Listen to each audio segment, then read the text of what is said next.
Ayan, so let's proceed to the private speech. So, according to Vygotsky, kapag yung bata is nagsosolve ng task, nagsasalita sila ng mahina or nagbubulong. So, para saan nga ba ito?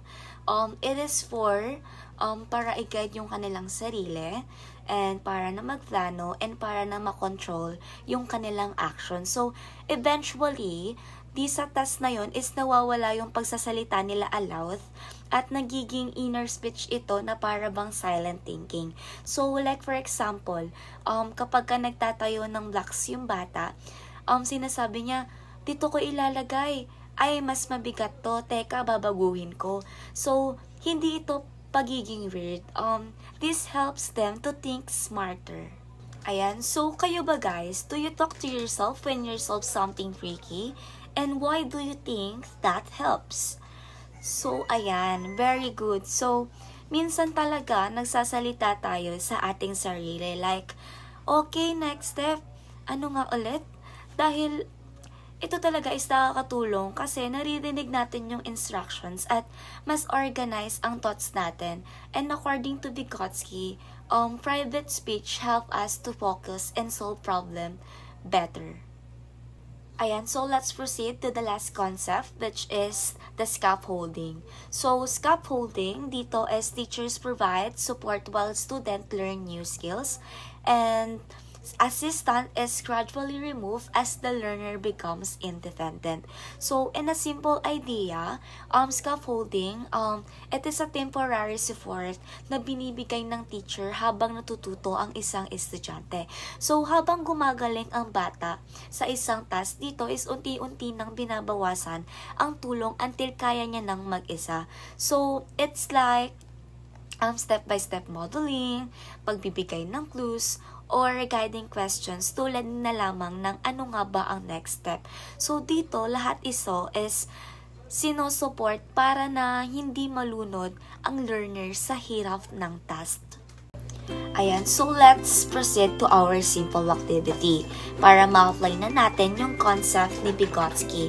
At ang activity na ito ay tinatawag na match and apply. So, gagawa tayo ng 4 groups at bawat groups ay magkakaroon ng sarili-sarili nilang task. And bibigyan ko ang bawat group ng 2 sets of cards, wherein the set A, ito ay nilalaman ng mga key terms ng CPD, MKO, scaffolding, private speech. And for the set B naman, nilalaman naman ito yung mga definitions ng bawat terms. So, ang goal ninyo ay ma-match ang tamang terms sa tamang definitions. So, ginamit ko itong matching activity kasi maganda ang hands-on sa pag-identify ng concept. Mas madaling tandaan kapag kayo na mismo ang mag-prepare ng mga ideas. So, ang gagawin ng groups ay ima-match kung alin definition ang para sa ZPD, alin ng MKO, alin ng scaffolding, at alin ng private speech.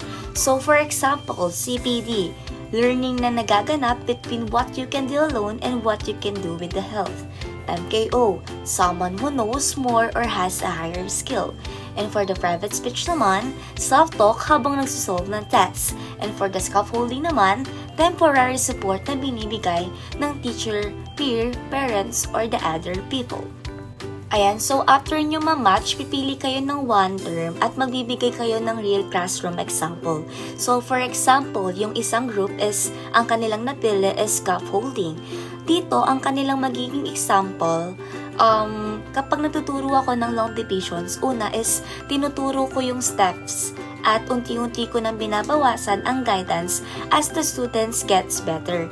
Ayan, that's already a real classroom example. So, kaya gusto ko ng example kasi dito is makikita ko if naintindihan nyo ba talaga yung concept. Hindi lang memorizations, kundi also the applications. And syempre, while the activity is ongoing, iikot ako sa bawat group and titignan ko kung tama yung match, kung kailangan ba ninyo ng hints, at kung nalilito ba kayo sa terms.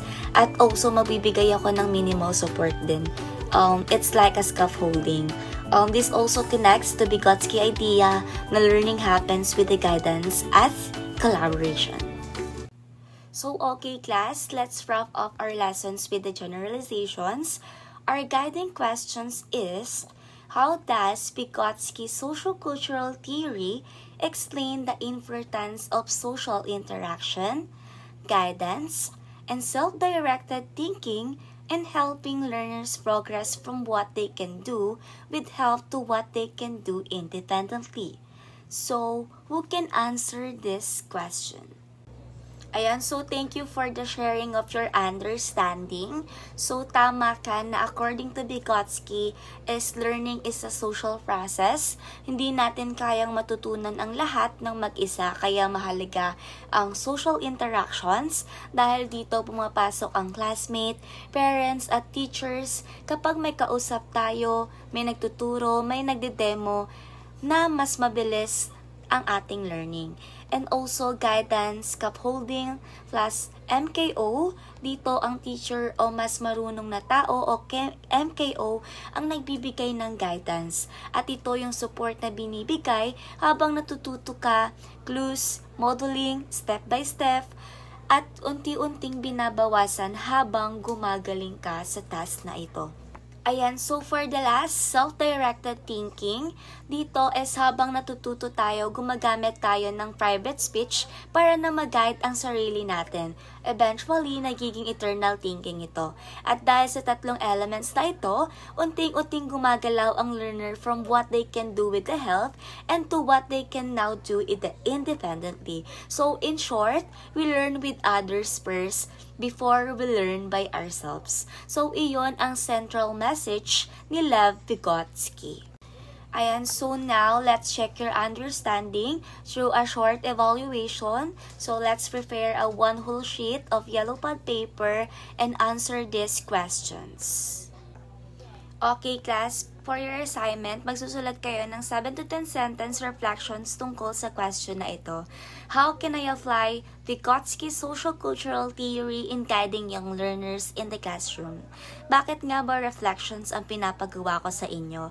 Kasi gusto kong pag-isipan ninyo kung paano ninyo magagamit ang theory ni Vygotsky sa tunay na classroom situations. Hindi lang po ito memorizations, gusto ko rin pong makita kung paano ninyo i-apply ang social interaction, guidance or scaffolding, paggamit ng MKO, at paano ninyo tutulungan ang bata na maging independent learner. Dito is makikita kung gaano ninyo naiintindihan ang theory at kung paano ninyo ito magagamit bilang isang future educators.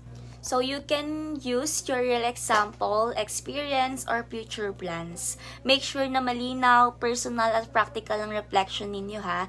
And you can put this on 1/2 yellow pad paper. So, that ends our lessons for today, class. Ngayon, alam na natin na ayon kay Vygotsky, learning is not just something we do alone. We learn with others first, we get guidance, we use private speech, and then eventually, kaya na natin gawin ang task independently. I hope na mas na-appreciate ninyo ngayon kung gaano kahalaga ang role ng teachers, classmates, at environment sa learning. And thank you for your listening and participating today. Please don't forget your reflections assignment. We will discuss some of your insight next meeting. Okay class, that's all for today. Goodbye and have a great day. Thank you.